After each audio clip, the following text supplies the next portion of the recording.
खान नियाज़ी के बेटे इमरान खान वज़ीर आज़म जो अब नहीं रहे, जेल में बंद हैं।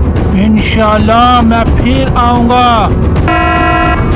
गुलाम कौम का बहादुर लीडर, हम लौटेंगे ज़रूर 25/2000 में।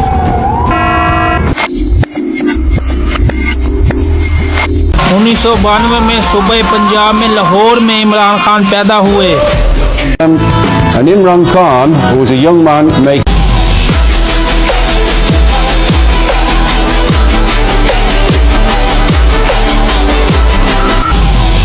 लियाकत अली ख़ान।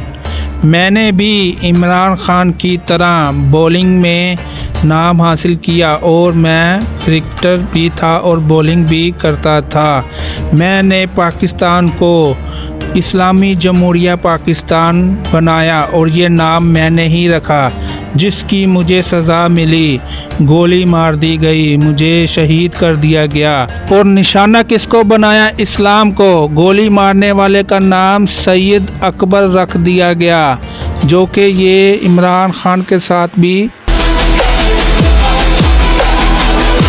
अगर आप लोग चाहते हैं कि पार्ट 2 आए तो इस वीडियो का टारगेट है 1 मिलियन लाइक, और फॉलो तो करना ही होगा।